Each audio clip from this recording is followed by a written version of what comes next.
छुट्टियों का सदुपयोग। किसी ने सत्य ही कहा है कि स्वपरिवर्तन में ही वास्तविक आनंद होता है। मनुष्य जब एक ही कार्य को लगातार करता है तो कुछ समय बाद उसकी ऊर्जा का ह्रास होना प्रारंभ हो जाता है। कार्य की अकर्षता और कारण उसके जीवन में नीरसता घर कर लेती है। इन स्थितियों में छुट्टी का दिन उसके लिए बहुत महत्वपूर्ण हो जाता है, क्योंकि इसी से उसके शरीर और मस्तिष्क दोनों को आराम मिलता है तथा मन मस्तिष्क में एक नवीन स्फूर्ति तथा नवचेतना का संचार होता है। मनुष्य विभिन्न अवसरों एवं समय के अनुसार लघु एवं दीर्घकालीन छुट्टियों का आनंद लेता है। सप्ताह में एक दिन होने वाला अनिवार्य अवकाश लघुकालीन होता है तथा किसी पर्व या स्वेच्छाएं कई दिनों तक लिया गया अवकाश दीर्घकाल अवकाश होता है।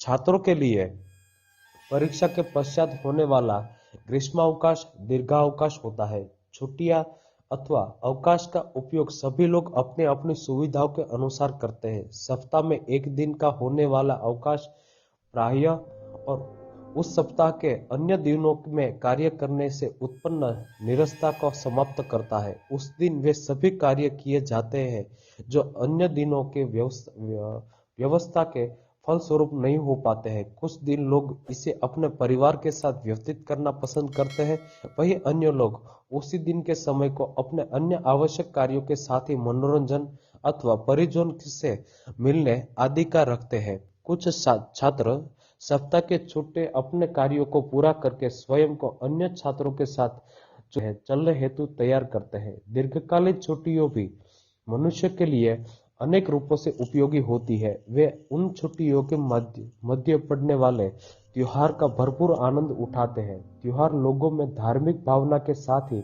साथ परस्पर मेल भी भाईचारा बनाने में महत्वपूर्ण भूमिका निभाते हैं। राष्ट्र को एक सूत्र में पिरोए रखने में इन त्योहारों की अहम भूमिका है। लंबी छुट्टियों में कुछ लोग अपने घर की साज सज्जा पर ध्यान केंद्रित करते हैं तो कुछ लोग बागबानी आदि पर ध्यान देते हैं। बाग बगीचे लगाना आज के समय में एक सामाजिक कार्य है जिससे प्राकृतिक सौंदर्य में बढ़ोतरी होती है, साथ ही साथ प्रदूषित वायु में स्वच्छ होती है। कुछ लोग छुट्टियों में देशाटन अथवा किसी ऐतिहासिक एवं मनोरंजक स्थल पर घूमने हेतु जाते हैं। देशाटन से मनुष्य को दूसरे स्थानों पर रहने वाले लोगों के रहन सहन, खान पान, वेशभूषा आदि की जानकारी मिलती है।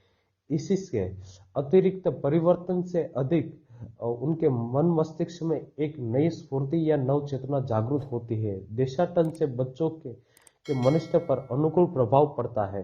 छुट्टियों में कई विद्यालयों के प्राध्यापक अपने छात्रों को किसी ऐसी ऐतिहासिक स्थल, चिड़ियाघर, संग्रहालय अथवा कई पुस्तक एवं शिक्षा मेले आदि में ले जाते हैं, जिससे उन्हें इसी से संदर्भ के में जानकारी प्राप्त हो सके। इसलिए अतिरिक्त कुछ विद्यालयों स्वेच्छा एवं कैंपस लगाने हेतु छात्रों को प्रोत्साहित करते हैं। उसी में छात्रगण स्वेच्छा से सामाजिक कार्यों में श्रम एवं ज्ञान का दान करते हैं।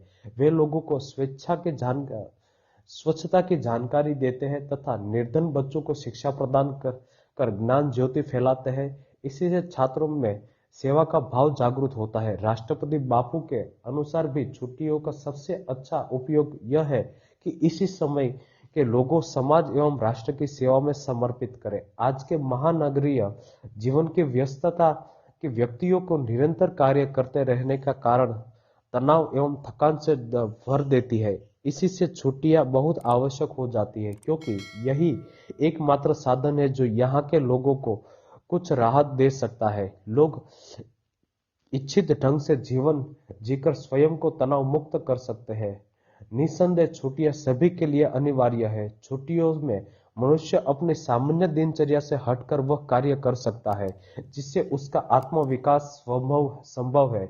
देशाटन आदि से उन्हें नए नए स्थलों एवं लोगों के बारे में जानकारी प्राप्त होती है। उसके मन मस्तिष्क में नवीन चेतना और स्फूर्ति का संचार होता है, जिससे उसके कार्य क्षमता अन्य लोगों की तुलना में बहुत बढ़ जाती है। अंत छुट्टियों चाहे दीर्घावधि के हो अथवा अल्पावधि की, उनकी उपयोगिता हमेशा बनी रहेगी।